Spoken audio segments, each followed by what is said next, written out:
You know what? I just feel like howling right now, so I'm going to. I don't even know where that came from. That just hit me out of nowhere, and I decided that that's just what I felt like doing. Happy Saturday, everybody. What's up? How you What's up, doing this everybody? morning? I am Dr. Lauren Pitts. I am your sports mental health empowerment coach. I'm also a LMFT, right? That stands for Licensed Marriage and Family Therapist. That's me. But that is my co-host extraordinaire, Ronnie Ransome Jr., and this is House Talk Pregame, everybody. Welcome back. Ronnie, guess what? I didn't even tell you before the show, but guess what? What's up? It's my birthday weekend. It's my birthday weekend. And guess what else it is, Ronnie? What's up? Today is Dr. Brian Maiden's wedding anniversary. I shout him out every year. You know what? And I hollered at him the other day, so I got to hit him up when we get off the show. But we love you, B. Happy anniversary, Dr. Brian Maiden and his beautiful, beautiful, beautiful bride of, goodness gracious, this should probably be 30-some years by now. Amber Maiden, happy anniversary to you both. You know, we love you much at House Talk Pregame. Have an amazing day. They're best friends. They truly are best friends, and they are such a tremendous blessing and encouragement to everybody who knows them. So happy birthday to Dr. Maiden and his beautiful wife, Amber. Enjoy your day. Keep loving on each other. Keep being BFFs, and just have at it. Shout out to Dr. Maiden. I actually talked to him earlier in the week. Shout out to him, and happy birthday weekend to you. Thank you. Thank you. Look, just in case y'all want to know, you want to send gifts? I do take monetary gifts. Let me just get and say you gotta drop your Cash App. You gotta drop your Cash App at the end of the show. I got Cash App. I got Zelle. I got PayPal. What else I got? I got PayPal. Venmo. I got all them. Apple Pay. Look, I got all them apps. So if folks want to love on Dr. Pitts, you can do that. My actual birthday is Tuesday, election day. My actual birthday is Tuesday. Wow. And let me just say, people are like, oh my gosh, you're not supposed to ask a woman how much she weigh and her birthday and all this, how is she and all this stuff. Look, y'all, I'm so blessed and highly favored to be turning 54, and don't even act like I look 54, because I know that I don't even go there. Don't even go there. But I will be 54, 5'4", on Tuesday, November the 2nd, because I was born in 1967. That makes you a Scorpio, right? What? It takes, look, I'm gonna say, look, it takes my husband and my baby daddy. Right? It takes my husband and my baby daddy to tell you what it's like having to deal with Lauren, who is a card-carrying member of Scorpio Central. Everything that defines Scorpio, trust and believe, all of it. That's me. I am like, if you look up Scorpio in the dictionary, it don't have a picture of the Scorpio no more. It has me like this.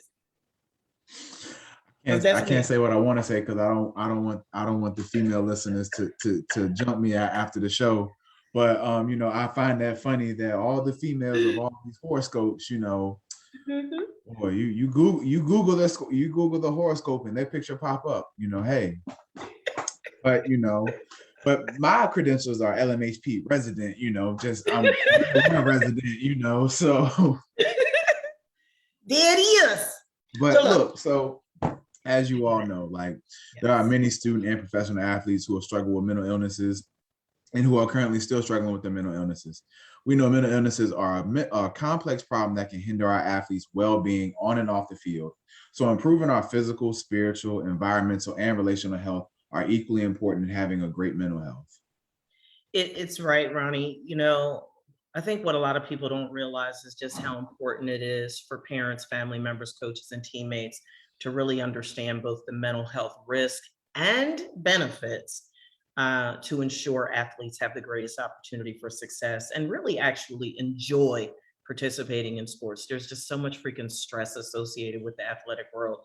but there's a lot of fun too, especially when you get that W. We ain't gonna go there, but Green Bay and the Cardinals. What?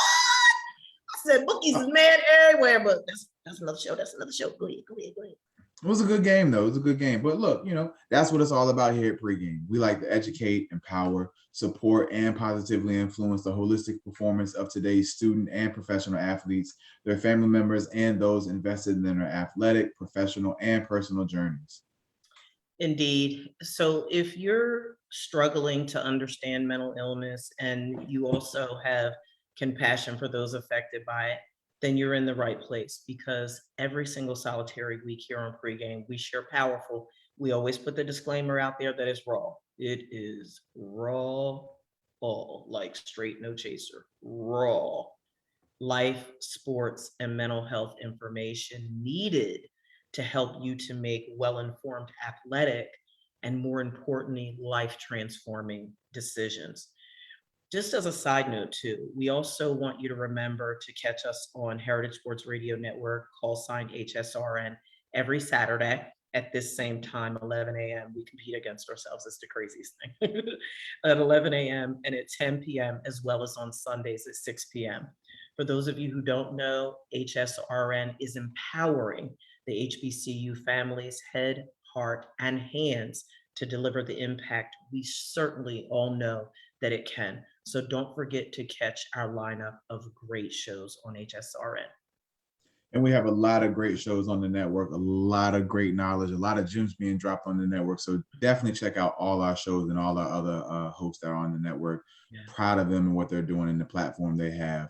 So, but look, if you want to be a part of our show and a part of our virtual audience, please check out our Zoom link via our social media websites on Facebook, Instagram, Twitter, LinkedIn. We also are going to be coming soon on another social media platform that we'll be announcing soon. So definitely we're going to be on everything. We're on YouTube. I don't think we're going to be on Trump's new social media platform. I don't think they're going to want us on there. Even though it's called Truth, there's just certain truth they don't want on there, but hey, it's all good. But look, so we have a great show lined up for you all today. Wrapping up Domestic Violence Awareness Month. So we're going to be talking about athletes' cognitive distortions.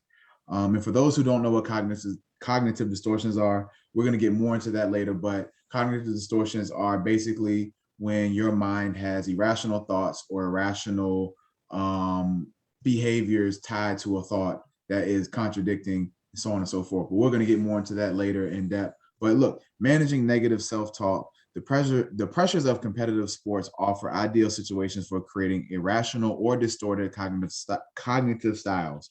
What athletes say to themselves may not positively contribute to success. It may, in fact, lead to failure and engagement in maladaptive behaviors, including perpetuating domestic violence, sexual assault, binge drinking, and drug use or abuse, to just name a few. So we're going to be talking more about that today. Also, we're going to be running down all the homecomings and HBCU games of the week this week, as well as we're going to be right now sharing our mental health tips of the week. So, Dr. Fitz, you want me to go first or you go first? You know what, Ronnie? I'll actually go first today. Take it away. Within the context of cognitive distortions, I want to challenge, if you will, our viewing and listening audience to answer this question. Why do you say negative things to yourself out loud about yourself that you wouldn't say to a stranger on the street or to someone you truly love and care about? And a big part of that is because of these cognitive distortions, these distorted thoughts that erode your sense of self, these distorted thoughts that diminish your self-esteem and your self-worth and your self-confidence in so many ways. And it's so important for people to understand part of how these are formed. And just as a part of my tip, I'm going to give a sneak peek as to what we're really going to be diving into today. Ronnie, there's an activity that I do with my clients around narrative scripts. And for our viewing and listening audience who don't know what narrative scripts are, what we clinically refer to as narrative scripts are those messages that you get that are both spoken and non-spoken that you get about life, about love, about relationships, about yourself, right? And just to give you some examples of what those messages are, and then I'll connect the dots for you to cognitive distortions. So some of those messages that you might receive that are spoken are work hard, play hard, work hard, play hard. You don't work, you don't eat. Ooh, I used to I used to tell that to myself every day of undergrad. What? Yeah. I almost got it tatted on me. I ain't gonna lie. You 19, you know, hey, you know, you live by simple lines, you know. When you know better, you must do better. Ooh. Young ladies don't sit like that.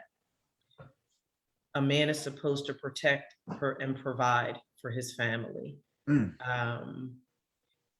Here are some non-spoken messages within the context of this month's domestic violence awareness. You might not have heard your father or your mother's boyfriend say that women are worthless and worthy of being disrespected and devalued and diminished and depreciated. But when you bear witness to domestic violence, when you bear witness to sexual assault, the message that comes forth is, I'm nothing. The message that comes forth is, I'm not worthy of love, respect, value, and appreciation.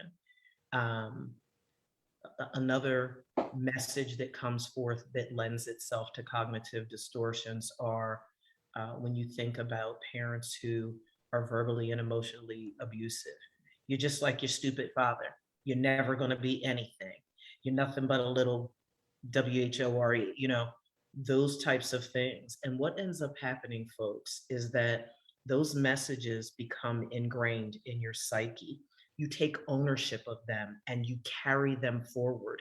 So when you end up in my office or you end up in Ronnie's office and we're doing the initial joining phase with you during the beginning part of the therapeutic relationship, and we're sort of beginning to peel back the layers and to do what I call, Ronnie, this is what I call the process. I call it discovering the power of your past.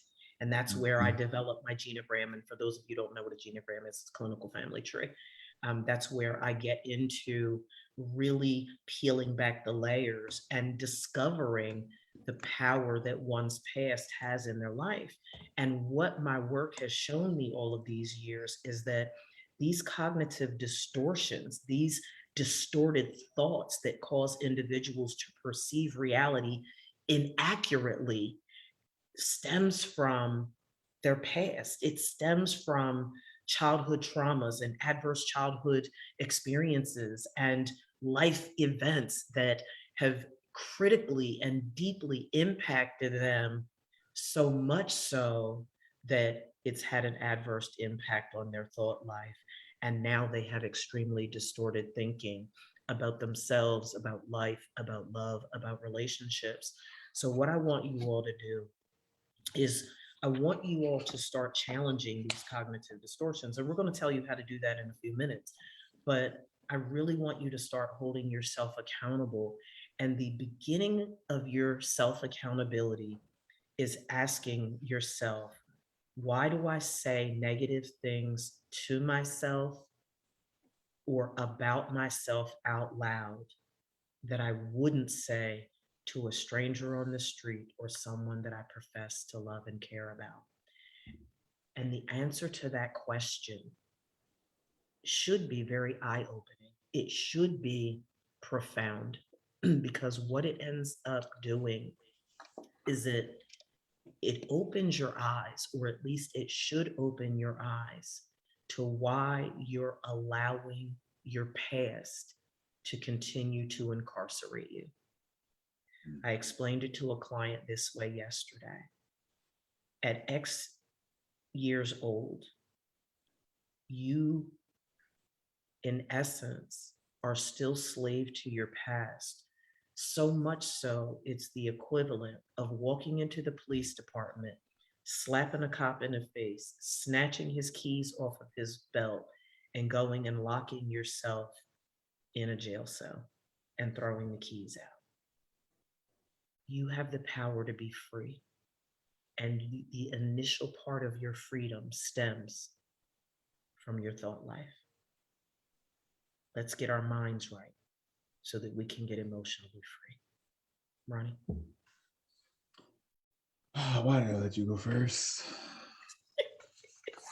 Because you always go first. Why did I even let you go first? Because now my little, I mean, you know, they're good tips, but I mean, I'm not about to explain them at all in the way that you just did. All right, so people, you know, our lovely scholar, Dr. Pitts, thank you for that mental health tip, because that was, unfortunately, a lot of people are victims, and you know, and I always tell people, you know, from birth to 18, you know, it's kind of hard for you to kind of dictate your life trajectory at that point, you know, especially if you're in a toxic environment, in a very triggering environment and things like that. But to Dr. Pitts' point, from 18 to the time you pass away, it is up to you as the individual to really challenge your beliefs. And one of those, and to that point, you know, one of my mental health tips of the week is, you know, implementing self-check-ins. And not only, you know, a physical self-check-in, but an emotional, spiritual, and a financial check-in. You know, checking in on yourself, you know, and we always talk about checking in with your friends, you know, asking your friends how they're doing and stuff like that. But just as important as it is to keep in touch with your friends and make sure they're doing okay, you must make sure you're okay as well. And so having a physical self-check-in, when's the last time you've had a physical? When's the last time you've had a check? When's the last time you had your blood pressure checked? You know, simple things like that. An emotional check-in. When's the last time you've had a chance to decompress? When's the last time you've cried? When's the last time you've laughed? You know, so having those check-ins, you know, a financial check-in, you know, looking at your bank statement. When's the last time you've looked at it? How much unnecessary spending have you done? And but you're also telling people, like, I'm stressed out because I'm not making enough money, you know, which is a distortion as well, you know. So, you know, implementing self-check-ins, unfollowing people and social media accounts, you know, and we know that social media is integrated in a lot of people's lives, especially here in America. Social media is well integrated. Our youth, they are literally being raised by it in some way, shape, or form, more than any previous generation. But it's very easy to become manipulated or be distorted by social media and things like that. And we often see that, especially for, you know, kids and that nature, especially for our teenagers, or especially teenage student athletes. If there's one thing that I can see that hinders a student athlete's mindset, is social media. Because what do we know about social media? 99.8% of social media content is people's good side. Of course you have your troll their accounts. Good fake side. Yeah, exactly. Everybody always posts their, you know, their photo with 8,000 filters on it. Everybody posts all the good moments. Everybody posts when they got their refund money back in, you know, the springtime, and they out here flexing and stuff. Everybody always posts their good stuff. But behind closed doors, you know, a lot of people are struggling. A lot of people are miserable. But a lot of people also can use social media to portray themselves in a way that other people, it affects them, it bothers them, and they sit there and compare their life to that based off somebody's absolute ideal best moment for what they put on there. So if you find yourself in that situation where you are being negatively impacted or influenced by what you follow on your social media, understand this, people, and I don't know why this isn't, you know, a more common thing. You do not have to follow certain accounts. You do not have to look at certain content on social media. Not to get too deep into it, but for those who are very familiar with how social media works, social media runs off algorithms. And the algorithms are basically based off what you express interest in. When you hit the like button, when you comment on certain things, the algorithm says, oh, this person likes this type of content, so let me flood their account with this type of content. That's how they keep you on there and keep you engaged. But to that point, if you are somebody who is easily triggered, if you are somebody who, your depressive symptoms are easily triggered by social media, by seeing somebody, you know, flaunting something or sitting there and saying how happy they are, or, you know, they got this and they got that and you don't have. If that's triggering for you, unfollow that account. Don't look at it. You do not, there is nowhere in any social media guideline where it says you have to follow certain accounts. Right. If you are triggered, unfollow it. Yeah. Friend, family, business, whatever it is, celebrity, you do not have to follow it. Social media is for what you want to see. That is tailored to you. But understand that social media is also a grand illusion in some way, shape, or form. Not all of it, not to overgeneralize, but a lot of times when people are easily triggered, 9 times out of 10, their content is nothing but triggering content. Yeah. So unfollow those people and accounts. Distancing yourself from toxic friends. You know, we and I'll be honest, you know, it took me a while to really understand this and how that works, because for me, I feel like I get along with everybody. Not too many people I would say I have like a genuine issue or like ever had genuine beef with. I'm a pretty easygoing person. I'm friendly to everybody. You know, I'll talk to a stranger for 5 hours if, you know, if I've talked to strangers for 2 and 3 hours in the store, and I literally just met them right then and there. And sent you to the store to get some milk, and you've been gone for 6 hours talking to somebody. Bring back my milk and butter. I get that phone call like, "Yo, you all right?" Oh, my bad. Yeah, and I was talking. Of course you was talking, you know. Right. But you know, some of my best conversations are with complete strangers. You know. Now, understand this, kids. If you're listening, stranger danger. All right. I'm an adult. I am an adult. So I'm making an informed decision on engaging in a conversation with a stranger, knowing the consequences. But for children, stranger danger. I just want to put that out there. All right. Just a disclaimer, stranger danger. But look, we all have that one friend who, if we live by our boundaries and our you know, what we think as right, we have that one friend who we have no business associating with if we are saying we're trying to live a better, well-rounded life. But you know, hey, you know, we have that friend. I have friends that are bad influences. Huh? I don't have any friends that are bad influences.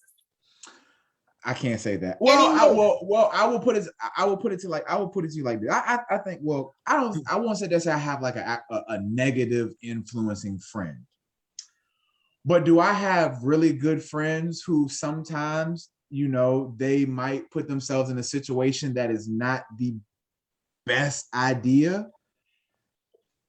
Yes, I do. And sometimes have I found myself around said person in unadvantageous situation? Yes. But as I've gotten older, I feel like I have learned how to really like keep people at bay when I need to, like not cut them off, but like, you know, we're not like, you're not in my day-to-day like circle. You know, we'll check in like, you know, once a quarter, like, hey, how you doing, everything. I might hang out with you now once every other year. You know, like I'm doing absolutely nothing. Like you caught me on a day where there's absolutely nothing going on. However, please, if you find yourself having more of your friends resemble toxicity, you might want to distance yourself from them, because shake your tree. There you go.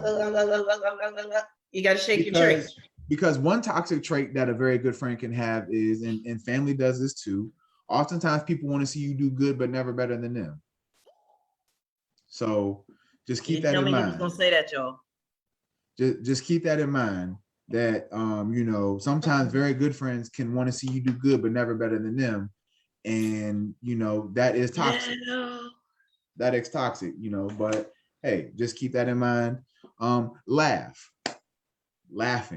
Laughter is one of the oldest forms of medicine for depression, anxiety, doubt, sabotaging. Laughter is one of the all-time.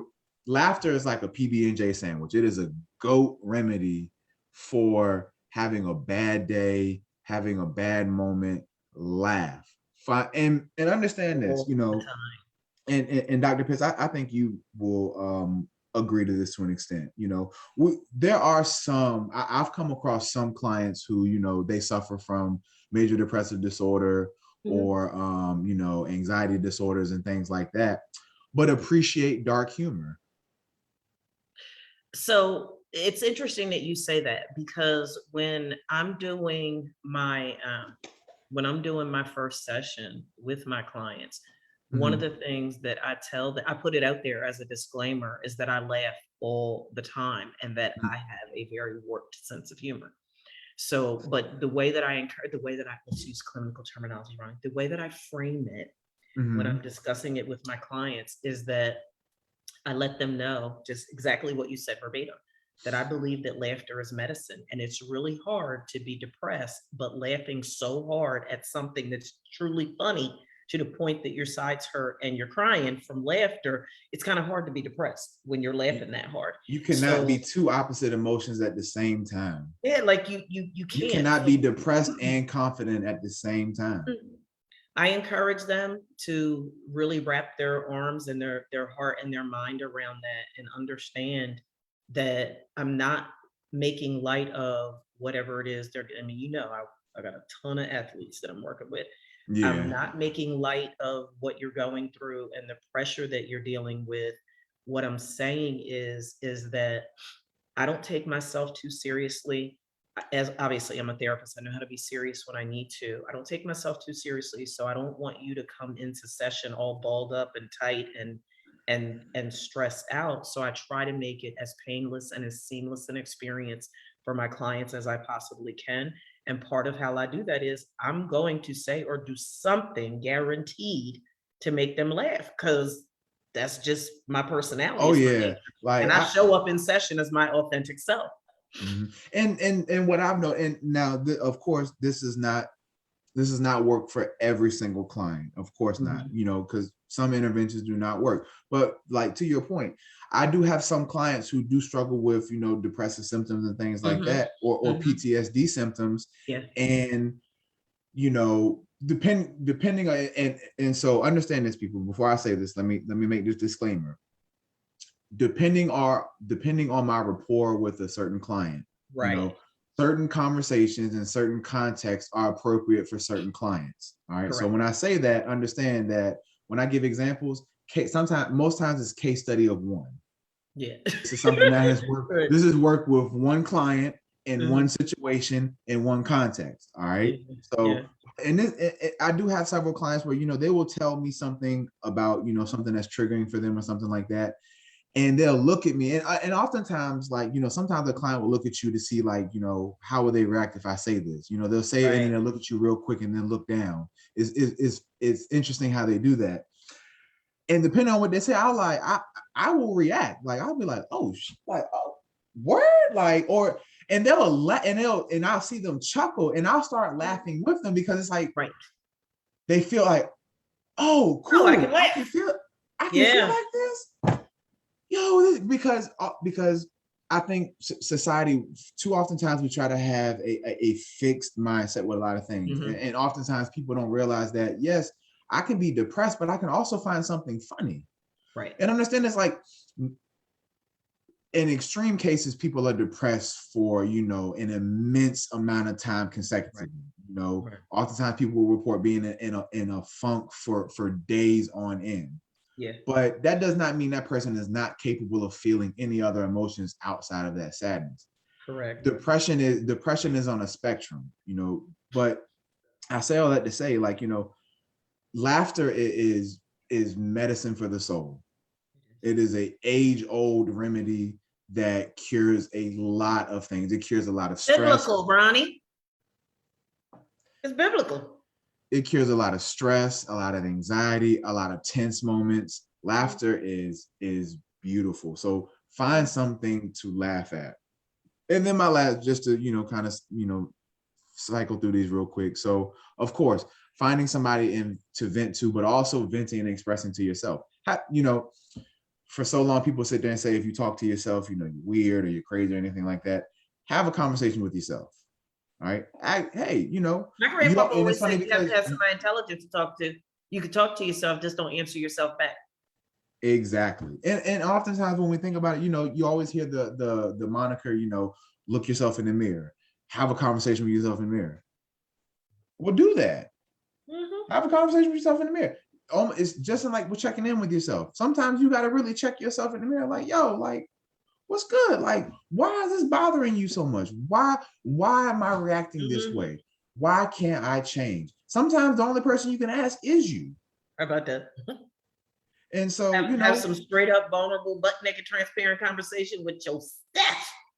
Exactly. So, learn to vent and express to yourself as well. Also, on top of that, if verbally expressing yourself is difficult to do, journaling, or even a lot of kids nowadays don't like writing, so typing Paint a letter. It out. Yeah. So typing a letter, journaling, something like that, writing it down, art, drawing, painting, something like that.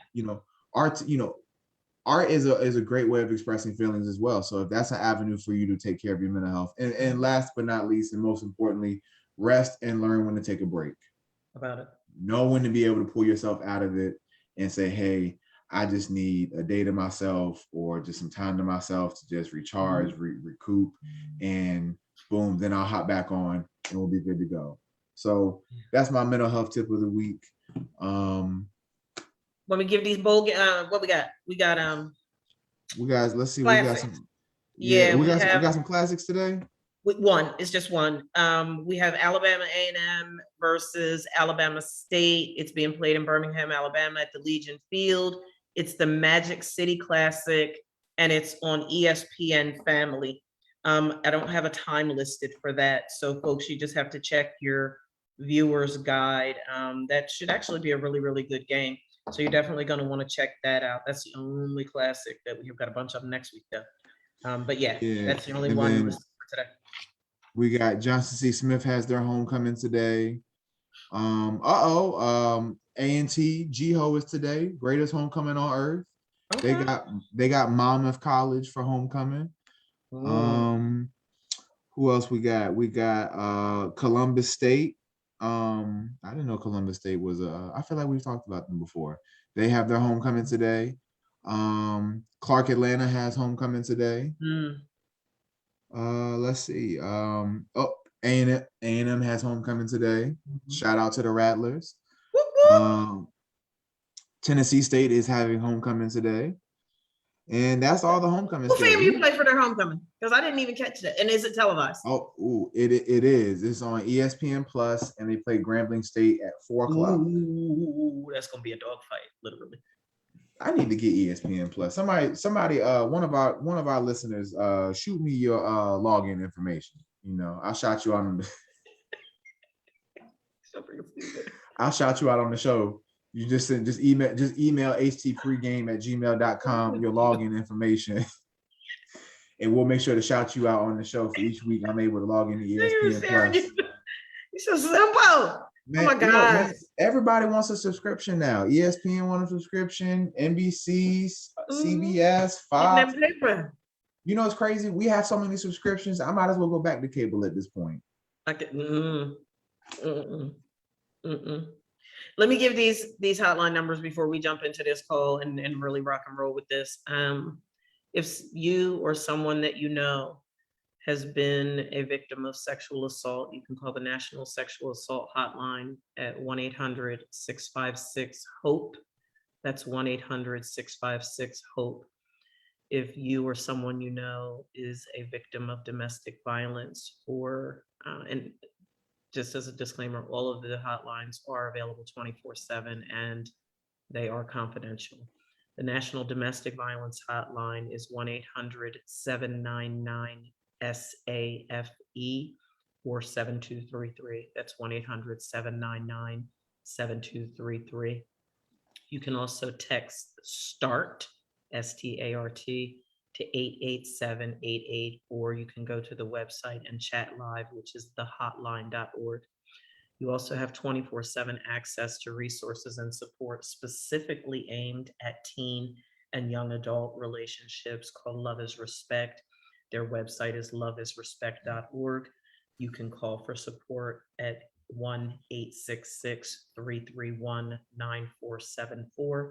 Again, that's 1-866-331-9474. Or you can text "love is" to 22522. Thank you for sharing those numbers, Dr. Pitt. So like we said, y'all, our topic for today is, and I think this is going to be a great topic because, whether or not, people will admit it, this is something that we all suffer from in some way, shape, or form, whether we've had a disagreement with a loved one, a colleague, co-worker, friend, whatever the case may be.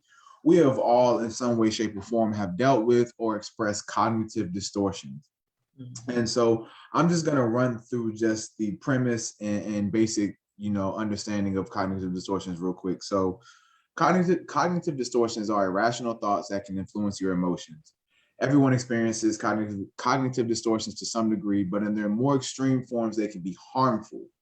So here are some examples in different categories of cognitive distortions. So the first one we have is magnification and minimization. So exaggerating or minimizing the importance of events. One might believe their own achievements are unimportant, or that their mistakes are excessively important. So in a sports example, so for me, for example, never forget it. My junior year, we were playing Bowie. And during the game, all of your trauma surrounded with Bowie.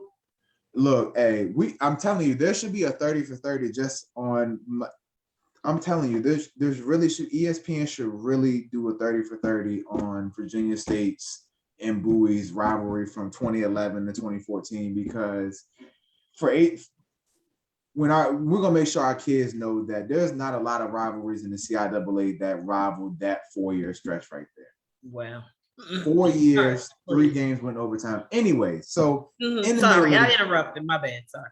It's all good. I love it. I was just wondering why you had trauma, but I understand. I do have PTSD from Bowie games, as well as from Coach Latrell Scott. He definitely made sure that we did our job. But anyway, so an example of a magnification of a cognitive distortion in a game is, so never forget it. We were playing Bowie my junior year and raining outside, and I used to hate rainy games because as a center, the ball is wet the entire game. And, sometimes the football, especially if you got a brand new football, it is absolutely a nightmare trying to grip a brand new football that hasn't been scaled down or scratched off enough and try and grip it in the rain. So, of course, we had a brand new football. It was rainy, it was wet, it was muddy outside. And in that game, I kid you not, in that game, I had 6 messed up snaps, what we would call messed up snaps. 2 went over the quarterback's head, 2 rolled on the ground behind to the quarterback's feet, and I think one of them was wide left. I think one of them was wide left, and then one of them was just like, I think I had snapped it. I got a penalty for a legal snap. In my mind, I was having a terrible game. And for me, I felt like I was part of the reason why we could just not stay ahead of them in the game. And so, in my mind, I'm sitting there like, I'm single-handedly losing us the game. Like, if somebody didn't know no better, it looked like I was out there point shaving. Like, I'm keeping them in the game. To make a long story short, actually, I ended up grading the highest out of all of our linemen, and I ended up getting lineman of the week for the entire conference that week for that game. Wow. Despite having the bad snaps.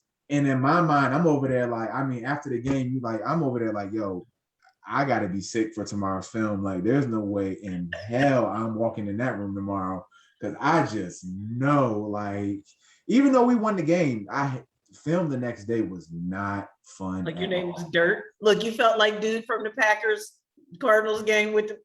Hey, look, I kid you not, and for all my athletes who are listening, no matter the sport, as an athlete, there is nothing worse than in film study when you get to that play where you messed up, the coach know you messed up, and they just run it back over and over. Just so you don't forget. And over. And be like, son, what was you thinking? Son, what did you see? What is your assignment on? And I mean, just running it. I mean, just literally just reverse play. And you just over there like, if you answer, you get yelled at. If you don't answer, like, son, what was you doing? So, that's magnification and minimization is an example of cognitive distortions. Overgeneralizations, making broad interpretations from a single or few events. I felt awkward during my job interview. I am always so awkward. Taking one moment and saying, you know what, I'm just a klutz. I'm so sorry. Overgeneralization, magical thinking, the belief that acts will influence unrelated situations. I am a good person. Bad things shouldn't happen to me. I let you know right now, people, we're gonna get into that. If you have a magical thinking way, boy, life comes at you fast. That's my answer to that. Right on over, because bad things happen to good people. Yes. I actually just had that conversation with somebody yesterday about how sometimes people who are triggered or traumatized extensively, good becomes bad and bad becomes normal. Oh, that must have been the theme this week, because I've had that conversation with a couple of people too that have questioned why their cognitive distortions are so ingrained. And I said, because it's your normal. Yep. You're used to distorted thinking. You're used to negative self-talk. You're used to being your own biggest critic. And oh, by the way, and we'll get into it in a minute, but what happens when you're putting that out into the atmosphere? It's the law of attraction and circulation, right? You're drawing that to you. So now you're attracting all of these people and situations and circumstances that validate the low opinion that you have of yourself, hence reinforcing that cognitive distortion. Yep. And that one right there is people who are used to chaotic environments, being still and being peaceful is something that they really, really have to train their minds to accept, because it is hard for them to accept peace and accept quiet at times. And we'll definitely get into that in a few. Another style is jumping to conclusions, interpreting the meaning of a situation with little or no evidence. So an example, mind reading, interpreting the thoughts and beliefs of others without adequate evidence. So she would not go on a date with me. She probably thinks I'm ugly.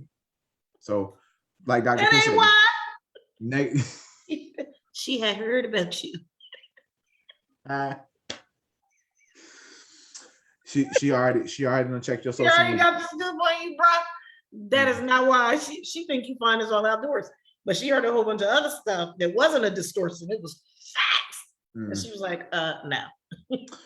Or fortune telling, the expectation that a situation will turn out badly without adequate evidence. So once again, going into something with a self-defeating or self-sabotaging mindset. And we see this a lot, especially in children who come from, traumatic backgrounds and traumatic environments. For example, I had a kid who grew up in a very chaotic household. And so, for example, he would get, he got student of the week 1 week in school. And for this class, when you got student of the week, you got a little, like the little sash that says student of the week. You got to lead the line, when you walk the hallway. I think you got like a little gift card or something. You got a nice little bit of stuff. And, all the attention on him and all the focus was on him. And he got all this praise at one time. And it overwhelmed him. And in his mind, he was like, oh, no, I'm going to mess this up. I don't deserve this. I got to. And so literally ran out of the classroom. And how in elementary schools, they'll hang up art on the hallways. Yeah. Literally ran down the hallway and tore down all the art on the hallway. Just like a client I used to have. Look, that I just discharged. And so, but in his mind, like anything that he thought would be a good situation or that would cause him concern or anxiety, he was like, nope. Self-sabotaged it. Yep. Let me go ahead and mess this up right now. Emotional reasoning is another one. The assumption that emotions reflect the way things really are. I feel like a bad friend, therefore I must be a bad friend. You know what I tell people, Ronnie? I tell people that their emotions at times, we know that your emotion, they can be a thermometer for you at times, but there are times in your life where your emotions are absolutely the most horrible advisors. Oh yeah. Oh yeah. They're totally Good. horrible advisors. So you have to be able to differentiate when you can use your emotions as a go-to litmus to gauge whatever it is that's going on, rather than running on emotion. And it's like, what are you doing? Bam. Need to see us about some emotional regulation tips. And this next one is exactly why that's important. Disqualifying the positive. Recognizing only the negative aspects of a situation while ignoring the positive. One might receive many compliments on an evaluation, but focus on the single piece of negative feedback.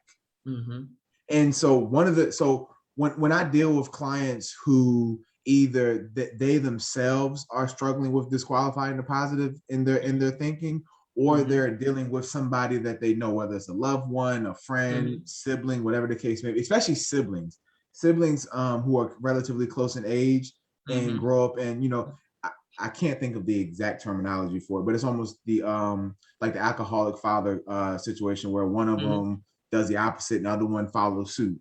So oftentimes when you have one sibling who doesn't disqualify the positive, oh shoot, hold on. Completely lost your train of thought? I lost my train of thought because I gave the example. Hold on, it's gonna come back to me. Lord, I lost my train of thought. I'm gonna come back to it. Go ahead. Next one is should statements. The belief that things should be a certain way. So I should always be friendly. That's another way to set yourself up.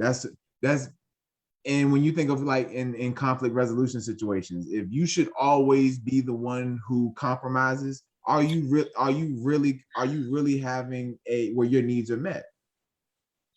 How many shows have we talked about appropriate boundaries and how to establish effective boundaries? And boundaries are about having your needs met. Boundaries are about the overall strength and health of the relationship. But more importantly, boundaries are about protecting one's own well-being. If your relationships are give and take, folks, if all you're doing is giving, you're going to be depleted. Then, just as we talked about a few shows ago, where the boundaries are concerned, then the bitterness and the hatred and the animosity and all of that stuff comes into play. And here's the thing, Ronnie, and I think we're going to talk about this more on upcoming shows. My grandmother said, I don't even know how old I was, but she used to say, do it to me once, shame on you. Do it to me twice. Shame on me, right? How can you be angry at someone for mistreating you that you allow to mistreat you because you have a diminished sense of self? You're not getting yourself the appropriate help that you need to do better and feel better and overall be better. And so before we get hate mail, this is not victim shaming or anything like this. This is called accountability. We set the standard for how others treat us, period. We set the standard for how others treat us. And if you don't know how you should be treated, or if your cognitive distortions are such that you can't even begin to fathom what appropriate treatment looks like, then you need to give us a mind day. Absolutely. I got my thought back. I knew you would. I appreciate. I knew for a second I think it was going to come back to me. But so as I was saying, for disqualifying the positive. So when you're dealing with somebody who either struggling with that, or somebody who struggles with that, one technique that I like to work with people is called, and it's a basic one. You can use this with anybody. It's called the sandwich technique. And what that does is, so the sandwich technique in by theory is you start with a compliment or an affirmation. You then lead into whatever your concern or comment is that could trigger said party. And then you follow it up again with another compliment or affirmation. Now, what that might look like is, so let's say, for example, you're dealing with a child who is a student athlete, and they're struggling with self-esteem issues or self-confidence issues. And so they feel like if, let's say, for example, if you have a high school kid who quarterback, we know that quarterbacks have to have great sound mental health on and off the field. It is absolutely, I mean, don't get me wrong, all athletes should, but especially at the quarterback position is as much cerebral as it is physical. But let's say you have a quarterback who, if they throw an interception, their self-defeating thoughts automatically kick in. And let's say, for example, they were 31 or 40, 325 yards, 2 touchdowns, but had 1 interception. Look, you throw for 300 yards, 2 touchdowns in high school, hey, you doing it. Yeah. But all you saw is that 1 interception. And so all that is disqualified in your mind. So as a coach who has a player who suffers something like this, the sandwich method is something that can be very beneficial. So you might have a quarterback who struggles with self-confidence or self-defeating behaviors, and you talk to him about, and one of the things you always hear coaches and people talk about is having a short memory in football, understanding that mistakes do come along the way. And part of that, and one of the things you can help student athletes combat that with is always preparing and studying and things like that. In football, you always hear practice makes perfect, but in all reality, perfect practice makes perfect. And when I mean that, of course, will everything ever be perfect in a game situation? No, of course not. However, but if you are somebody who struggles with disqualifying the positive, using the sandwich method, it can be a great way of being able to talk to that student athlete or that person who struggles with taking criticism or critique and things like that, or any type of suggestion that might trigger them. So try that method out, see how that works. And then last but not least, and this is probably one of the most dangerous ones, and Dr. Pitts, I know this is probably going to be your favorite one, because out of all your couple sessions, I'm pretty sure out of 10 of them, 9.5 of them have this one. It is all or nothing thinking. Thinking in absolute such ways as always, never, or ever. I never do a good enough job on anything. Your relationship cuss words. They are. And it is a very and when I talk to adults about all or nothing thinking, so one of the examples I try to when I do psychoeducation with adults on all or nothing thinking is I try to talk to them in a human growth and development type of way.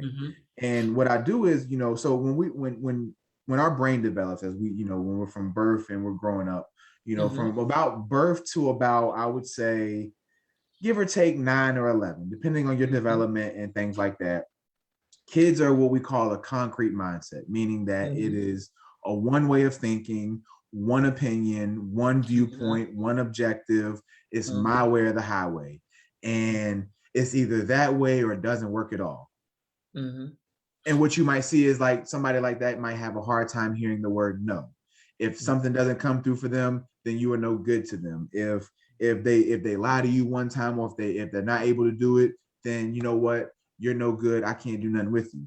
But we also see adults do this all the time, especially in relationships. Especially in relationships. And I want to piggyback on that when you finish your thought. Go ahead. And when we really see this is, especially in relationships, when people bring baggage from previous relationships and automatically assume that their new partner will, or at one point eventually, get to this point. And what you always hear is, oh, every person I've been with, they always lie to me at some point, or they never keep their word, or every dude out here, they just always lying, they're always cheating. And it is a very dangerous mindset. We preach to people. Just had technical difficulties. Well, not preach, but we encourage people to have it, being able to take people's minds, other people's perspectives, and think about it, process it, and then formulate your own opinion on something. But when you have an all or nothing way of thinking, you really set yourself up for being disappointed. Somebody will disappoint you, or something will disappoint you if you have all or nothing thinking. It's just a matter of time. And B, if somebody challenges you on that or encourages you to think differently from all or nothing, if you resist or you go against it, then you will always find yourself pointing the finger at other people and you will be the common denominator. Ronnie, you nailed all of those right on the head. And I think that it's really important for the remainder of the time that we have left to connect the dots for our viewing and listening audience with the connection between cognitive distortions and domestic violence and sexual assault. Because as you were speaking, I was sitting here thinking, I need to get with Dr. Maiden. We need to do a research study on athletes and scholar athletes and their mates. And because the first thing that came to mind in particular was professional athletes and their mates and what cognitive distortions look like, particularly when you tie those distortions to insecure attachment styles, right? So when you think about, for example, the reality of it is we know that there are all of these stigmas and issues and such that go on around professional athletes and the groupies and fidelity issues and all of those things. But cognitive distortions can exacerbate those problems. Cognitive distortions, and my dad used to say game recognize game, right? So let's say hypothetically, you have an athlete that's on the road and, we know what that looks like and across the sporting world. And, he may or may not be doing him, but because there's this legacy, this systemic multi-generational transmission of cognitive distortions, this distorted thinking that this person is carrying over and over and over, and we want to tie it to the narrative scripts too, that are really jacking this person up in the head. Is it possible that they have a bad game because whatever it is that's going on in their head, they're wondering what she's doing while he's on the road? We talked about that a few shows ago, right? How that can run you crazy. Oh yeah. But the flip side of it is, because one of the things that we do is we strike that balance, right? And we're forever telling everybody that domestic violence is not okay, no matter who the perpetrator is. It shouldn't be the man or woman. Everybody needs to keep their hands to themselves. So the flip side of it is you dealing with the female with hot hands, right? I know you was doing this, that, and the third while you was gone, and so on and so. And it's like, okay, whoa. But when you get into that all or nothing thinking, that can morph into so many different things in the athletic world. We lost again, or I kept messing up the snaps, because we know some teams will fire you in a New York Minute in the middle of the season. So it's like, did he get traded? Oh, you now that on talk radio, you don't have a job. That type of stuff happens. But what does that look like at home? What does that look like at home when somebody's already battling with these challenges, and then they have to entertain the thought of, oh gosh, I got cut again? Or, you hear some of these backup quarterbacks have played for 6 and 7 different teams and stuff like that. What does that look like at home in some cases? Is he or she driving home thinking, oh, she's going to leave me this time? What does that look like within the context of the self-sabotaging behavior that's associated with it? And it's old school, right? You start the argument before the other person has to, and then it escalates and it goes someplace that it doesn't need to go. And there's so much room for these distortions to come into play and to escalate a situation to violence, and I really think that we need to illuminate that further. When you talk about it, Ronnie, from an athletic perspective, as it related to your own relationships and any distortions that you may have had that trickled over into your relationships. Because I know you well enough at this stage of game after these issues. I know you had some. So go ahead and put it out there. I just threw you under the bus. Go ahead and share. So before I answer that, it just, when I first said it when we're thinking about sports and stuff, I don't know why it didn't come to my mind anyways. When we think about all or nothing thinking, isn't that kind of what is like literally ingrained in athletes from day one of sports? Yeah, I think so. All or like literally like give your all or don't come out at all. Like I can't tell you go hard or go home. Talking about messages, talking about narrative scripts that fuel and exacerbate a cognitive distortion. Oh my goodness. And you know it's great. I can say this now that I don't play anymore. But you know what I used to always find like conflicting and funny as a student athlete? Somebody who, like, you know, now that I'm, you know, well aware of, you know, mental health and the things that I was feeling back then, now that I can put a name on it, I can't tell you how many times in locker rooms before games, how many coaches will sit there and say, like, I'm looking in your eyes and I'm looking in some of y'all's eyes. Some of y'all are like, y'all don't want to be here today. You don't want to be here. Go ahead and take your bleep off and go home. And I mean, you know, look, I'll be the first to admit, like, once I got on the field and I got that first hit out the way, I was good. But leading up to it, oh man, you talking about nerves? I don't look, even as not to humble brag or anything like that, but even, you know, having the accolades that I had gotten playing football and stuff like that in high school, and especially in college. Like in college, I feel like when you get individual accolades, and this is what I mean, you know, athletes, you know, hear me out here, you know, when you definitely have teammates and friends who want to see you do good but never better than them.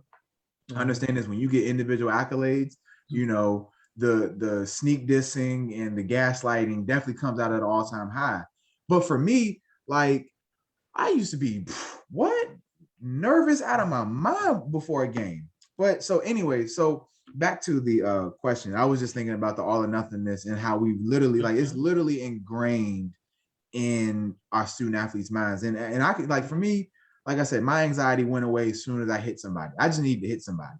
Even got to the point there for a second, because I think, and don't lose your train of thought, Ronnie, but I want you to really speak to that, because when we talk about, I mean, it's football season, so let's hone in on football right now. Football is such an aggressive sport.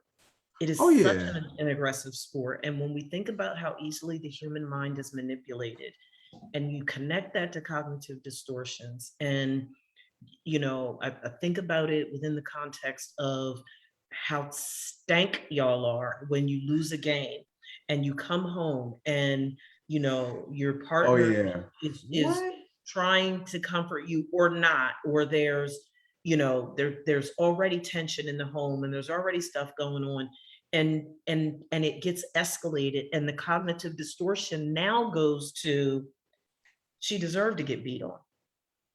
She deserved, because she wasn't sympathetic to the fact that we lost. She didn't support me. She didn't encourage me to feel better. She was busy nagging me because I forgot to bring Pampers home for the baby. And don't she know that we lost this bleepity bleep game? And this is why I got me 3 side pieces in the first place, because I got to deal with all that. And it perpetuates. It's no, go ahead, finish it. I just and so it.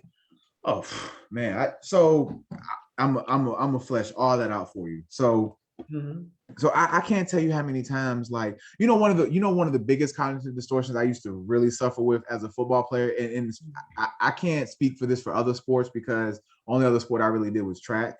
But as a football player, I think in football is maybe rugby too, because rugby is basically football with no pads. And I mean, I think you got to be barbaric to play football. You got to be absolutely insane to play rugby. But one of the, especially as a football player, the biggest one I used to always hear is, like, you got to play angry. You always got to play angry. Yeah. I'll be the first to tell you, very rarely did I ever play football like angry. Like, the only time I would ever play football angry, like I always tell people, like, one of my biggest triggers growing up was yelling. Like that was something that was in my household, was yelling, arguing, and stuff like that. So as a football player, like, if a coach yelled at me, if you singled me out, like I messed something up, I won't, I won't as brave as some of my team. Some of my teammates is gonna talk back. Like, what? In my mind, like, coach yell at you, whoever was lined up in front of me, hey, I don't know who you pray to, but you better start praying. And I used to literally, like, that was the only times I would ever play pissed off, is like if a coach were to yell at me, Or like, like, especially like all my coaches, like, I don't know how coaches are nowadays, but all my coaches, like, they call you anything but a blessed child of God. Like, I mean, I have been called some things, and you talk you talk about fat shaming, boy, what? Yo, I'm telling you, hey, look, coaches are, there's this dude, I gotta send it to you on Instagram. There's this dude who does like these coaching impersonations of film studies. I kid you, it's funny, but it's triggering, but it triggers like hilarious moments, because like when you're in film study, when somebody else is getting roasted, it is the funniest thing in the world. But when it's your turn, the hot seat. But so, I dealt with a lot of cognitive distortions playing football. Like I mean, I used to, like, for me, like, my confidence was wrapped in football. So like, you talking about confidence wavering up and down. In college, my confidence was waves. It was up and down, up and down, up and down, up and down, because like it was a new environment. I was playing a new position. We had a coaching change. I mean, in 4 years, I had 3 offensive line coaches. Like, I only had 1 offensive line coach for 2 seasons, and that was my freshman and sophomore year. And then the back end, I had 2 different who were 2 completely different styles. And people don't understand that it matters your coaching style. Like, coaching style matters for players. So, and for me, I learned when I was in high school, relationships during football season wasn't always the best thing in the world for me, because for me, like, if I had to choose between the relationship and football at that time, I'm choosing football. And it wasn't even a hesitation. Like, because when I was in middle school and high school, and I was, what you consider dating back then and whatnot. Oh nah, like, I gotta go to the NFL. Like, you think you about to get in the way? Wow. What I will cut now in my savage, in my young savage days, I cut a relationship off quick if it meant risking my football career. You weren't gonna embarrass me. You won't gonna, like, you really won't gonna play me. Like, you just won't. Like, if it came between you and football, football was winning hands down. What? Football was my first love. I was all in on football. It wasn't until my senior year in high school where I actually stayed in my high school sweetheart. I actually, my senior year was in a relationship with her. And I'm not gonna lie, it was a struggle, because like, me personally, like, it was my last year. I was still in the middle of recruiting. I had literally Maryland had just came off the table. So I had ignored all these other schools. Right. And, so I mean, that whole season, like, I was irritable, I was depressed, I was angry. I took a lot of it out on her. And even when I met my wife going into my last year of football. And in my last year of football, boy, like I always say, like, and everything else. When I met my wife going into my last year, like, it was rough, like, because I mean, my emotions were all over the place. I mean, literally, I mean, the only time I was still was on the football field. But off the football field, all those emotions that I would do my best to block out and not think about, they hit you like a wave. And, you take that out on people, especially when you're in a relationship, because to your point, like, when you're in a relationship and you're playing a sport, and I'll just speak as a football player, like, I never forget it. My wife can sit there and tell you right now, like, when I met her, literally the week before we started football practice, I told her, I was like, look, hey, like, we start camp on Saturday, and when camp starts, literally for the next month, like, I really won't have that much time to see you. And I never forget it. Like, we actually had this conversation, several years later, but she was like, when you said that, I'm thinking, like, high school football, where, like, it's just high school, you just have practice and then, whatever. I was like, no. But I never forget it. By like day 3, 4, she was like, you don't text me. What's wrong? I was like, I don't have time. And but people, you know what, Ronnie? Look at that from the perspective of, back in the day when Andre's dad and I were together, and even when I was with my first husband, when he was coaching and when he was playing, with no cell phones. Oh yeah. With no cell phones. Wasn't it, there was And their practice no schedules back then, like they did right, true like there was no way to communicate. So a lot of times relationally, right, you have the wear and tear on the relationship of these crazy schedules, and then you have the academic stuff, and then you have, for Andre's dad and I, we were parents, so it's like it's all of these added pressures, and it takes its toll. And if you're someone who has an issue with emotional regulation in the first place, and that difficulty regulating your emotions is compounded by all of these cognitive distortions, it's a recipe for disaster. It is a D&D situation waiting to happen. And we haven't even gotten over into where we at on time. We got 20 minutes. We haven't even gotten over into, and I want to shift a little bit because I think this is key too, to the notoriety that you all get. And it always comes to mind. I remember the scene in The Best Man where they're meeting Lance at the bar, and he was like, he's getting so much he can't even catch it with a catcher's mitt, and they're just sort of reflecting on where his college career came from and all the women and the stuff. And that in and of itself is problematic too, because some athletes aren't stable. Oh no. They're especially not stable. And now you have this, big man on campus, so to speak, and all of this popularity and all of this notoriety because you're the star. And what do we know to be true and we talked about it last week, right? We know that there's some stuff that's not getting reported on these campuses, but how many times have we pointed out just this month alone where members of football teams, I'm sure it happens with basketball and baseball and other stuff too, but we seem to hear a lot about it with football team members, gang rapes at parties and just getting jammed up. Again, how many times have we referenced Aaron Hernandez? And, certainly nobody accused him of sexual assault, but from a relationship perspective and the dysfunction that showed up that could have gone left. Just imagine, imagine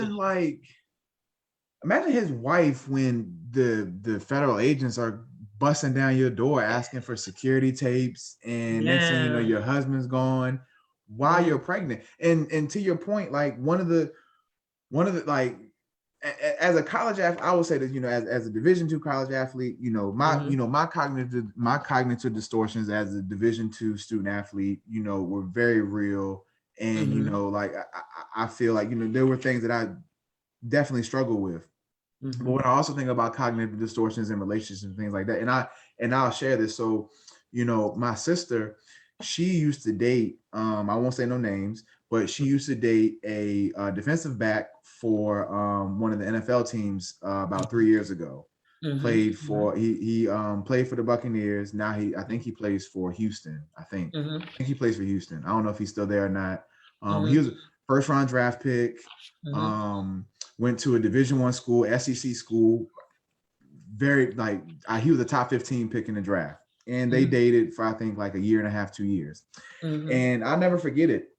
One of the first things I told her, because it's my sister and things like that, and I don't want nothing bad to happen to her. I don't want her heart to get broken or anything.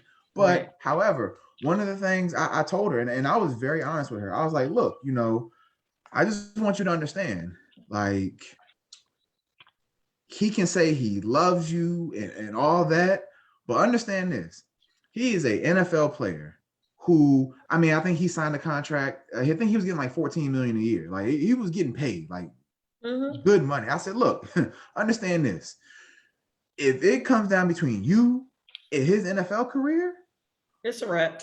Oh, you gonna be on the street. Like, and I told her just like that. I was like, trust and believe. Like, I get you want a relationship. You love him. You like him. Y'all, y'all together. Y'all having a great time, hanging out, doing all this. He taking you places and all that. Grand old time. Understand this.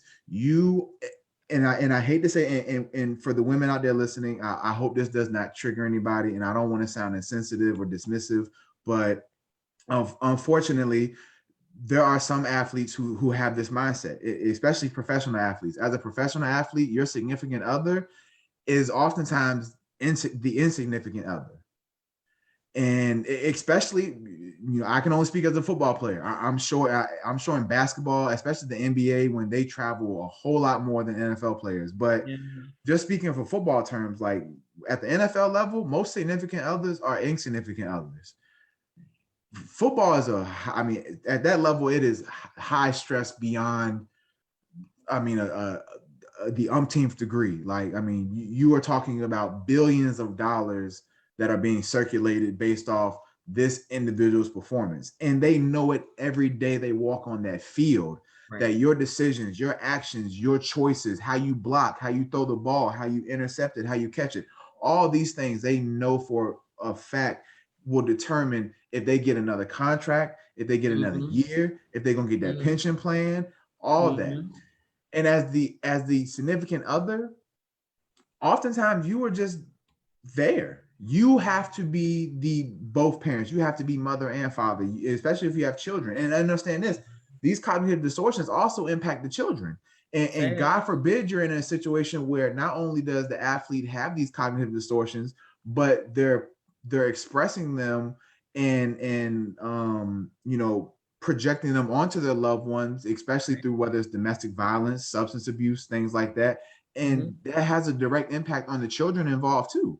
Because now not only are the children dealing with separation anxiety because you're not around, not only are also dealing with being able to communicate with you, because if you do come around, you always angry, irritable, ain't got time for them, always sleeping, doing film study and stuff like that. Now they feel like they can't have a genuine relationship with you. But now also, like, what if mommy's stressed out? What if mommy's stressed out because dad's stressing her out because he's Can I ask a question? What's up? Are the lines like 0-7? Yes, they are. Can you imagine and I'm not saying, let me put a disclaimer out there. I'm just saying, hypothetically, I wonder what some of those households of people on that roster look like when you're playing for a team that is 0-7. It seems like there would be some tense households just based on statistical data that we know of the different types of things that exacerbate discord in a family, that causes conflict, that fuels cognitive distortions, and how that all can spiral and create like ginormous issues in relationships. I will say this, I can't imagine what that's like being on an 0-7 NFL team. But if for our listeners out there, especially because I'm pretty sure a lot of our listeners are also not NFL players on an 0-7 team with their contract on the line, but I can maybe give you some type of insight of what it's like being a student athlete on a full ride scholarship in the middle of a coaching change. And even in that aspect, for our student athletes out there listening, even in that aspect, when you are a full ride student athlete and the coaching staff that brought you into school is fired, my coaching staff was fired. And so, the coaches who brought me in, who believed in me, who thought I would be an asset to the program, now I have to audition all over again for a brand new coaching staff who doesn't know me from the next person in the ground, who they already coming into school have their recruits and transfers in mind of who they want to bring in. And for my student athletes out there listening, understand this: when you are a full ride athlete, you are the first ones they are looking at, because you're where all the money's at. Wow. And at a D2 school where I was at, there was only, I think, maybe less than 10 of us who had full ride scholarships. So automatically, all of us every day, the winter workouts every single day is like, I got to be first. I got to be the first one across the line. I can't get tired. I can't bend over. I can't look tired. Spring ball, I can't mess up a snap. I got to make every block. I got to hit every double team. I got to call out every defense. Literally auditioning every single day, just so you don't have to even add the added stress of having to pay for school. Now, topple that with a female who don't give a D about your football career, and then she beating down your block, and God forbid you get her pregnant while you're in school, and now not only is she beating your head in about, you not paying her attention, now you also got a kid on the way that you got to figure out how you gonna provide for when you never came from a loving and supporting family that provided for you. Right. So, I'm sorry, go ahead. No, I no, was no. done. I was just going to say that was one of the things, and I think I've mentioned it on previous shows, that when you talk about gratitude and recognizing just how blessings flow, that is just something like I can only imagine the level of stress that that Andre's dad experienced, because I found out that I was pregnant 2 months. He started camp. You'll start camp for the summer, your freshman year, like in July or whatever it was. He had already gone down to school, and I found out that I was pregnant in September. So literally, he had only been in camp. I found out 2 weeks after his regular season started, his freshman year, and he was on full scholarship, that I was pregnant with Andre. He was 18, I was 19. So it's like, oh my goodness, and all this added pressure. And when I think about the different things that you all do recreationally to have fun and stuff like that. I mean, there were times that there were breaks where, his classmates and teammates and stuff were off doing whatever, but he was working because we had a son. He literally, during summer breaks, he worked like a daggone dog because we had a son. So whereas some athletes, some have jobs during the summer, some don't. Some are here, there, and everywhere doing everything they're big and bad enough to do. He was working. He was working. And it's not that we didn't hang out and have fun sometimes, but nowhere near as much as we would have had we just been regular teenagers without having a child to worry about. So it's like looking at that level of stress and how important it is, for people to understand that they really do have the power to break these cycles. They really, really do. And it's important to break the cycles, Ronnie, because what ends up happening when they don't get broken, again, it continues to transition from one generation to the next, to the next, to the next. And what we're finding is that with each generation, it's getting worse. It's getting worse because people aren't taking care to make better decisions, to make healthy decisions that are not just in the best interest of themselves as an individual, but looking down the road to the bigger picture of what wholeness looks like within a family system. I think the last few minutes, it's really important for us to sort of paint the picture for our viewing and listening audience of, what do they do? What do they do about these cognitive distortions that are showing up in their relationship with their self and in their relationships with other people? They need to be addressed, period. Particularly though, when they're leading to the engagement and what we've explained to audiences before as maladaptive behaviors where, violence and assault and this erosion of oneself and all of these adverse behaviors that really are having negative impact in every area of their lives, including their athletic performance. I think that it's important for people to know that you have the ability to challenge the underlying beliefs in order to achieve, long-term change in your thinking patterns. And I tell my clients all the time, it's about being purposeful. It's about being intentional and acting to counter and identify the irrational beliefs in a way of experiencing new thinking and new feeling. So in other words, this is the way I explain it to my clients. I say, you have to notice what you're noticing. You have to start paying attention to those situations and circumstances and issues and even certain people that are bringing up certain things for you that are triggering those cognitive distorted thoughts, because you can't confront and conquer something that you won't acknowledge exists. You need to be able to do that. coaches can play a part in that. You talk about, the games, and what better time for a coach to address cognitive distortions is in the locker room right after the game when the player's beating himself up because he did X, Y, and Z. But if it's that all or nothing, if it's all about the win and, overall mental well-being be damned, then, where does that leave us? I'm going to highlight this and then I'm going to turn it back over to you to finish up and close us out. If doubt exists, whether a belief is irrational or ineffective, consider asking yourself these questions to really define whether or not that belief is an accurate belief or not. Is the belief based on objective reality? Are they helpful to you? Are they useful in reducing interpersonal conflicts? Do they help you reach your goals? Do they reduce emotional conflict?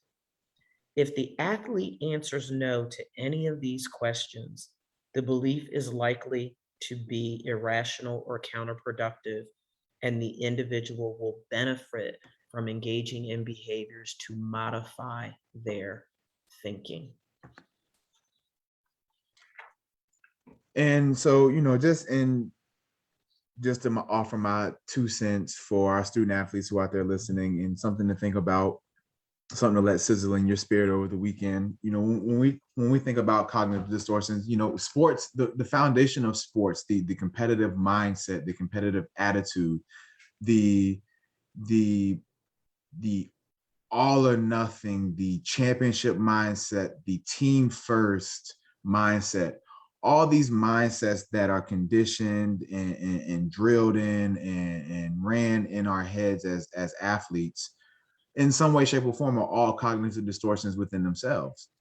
And so as a student athlete, one thing to think about is, you have to have great boundaries for self.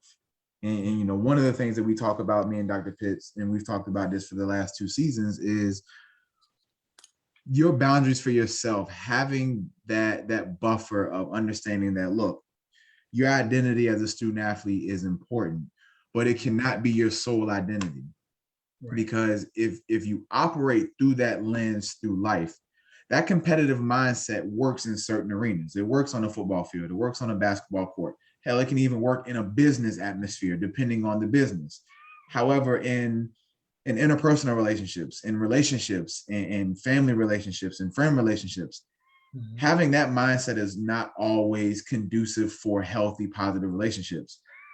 And so for my student athletes, especially, if you're in college or even high school, things like that, number one, if juggling relationships at that stage in your life is not going to be conducive for you, don't do it.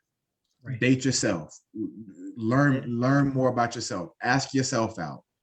You can have friends and things like that. And I'm not saying don't have friends and don't live life and stuff like that. But however, as a student athlete, especially if you're a student athlete who has the goal of wanting to further your career in college or even the professional ranks, understanding that Shannon Sharp said this a couple weeks ago, and I want to leave people with this, and I want to leave you with this as well, Dr. Pitts, because I found it very interesting. And he said it, and when he said it out, I wanted to argue back so bad, but I was like, I let it sit with me for a while. And he said that in order to achieve absolute greatness, you cannot have balance. And so, I say that to people, and I want you to think about that, because one of the reasons cognitive distortions manifest is because oftentimes people want their cake and eat it too. Unfortunately, and when we're dealing with sports and stuff like that, unfortunately, when you reach the professional ranks, like, of course, balance is something that is subjective to that individual and finding, because something is going to suffer, whether it's your relationship, whether it's your connection with friends, family, your kids, or your career is going to suffer. Right. But I challenge the high school athlete and the student athlete to make that a priority, to find some type of balance and know yourself to the point where adding unnecessary stress just to cover or mask your own insecurities or your own pitfalls or your self-defeating thoughts and things like that, that is going to be a recipe for disaster. Yeah. So understand is, achieving balance in your life, being a student athlete, being yourself, being a son or a daughter, being a brother or sister, being a boyfriend or girlfriend, all those are important, but you have to find some type of balance in all of them, whatever that looks like for you. And it's going to be subjective for each person. Right.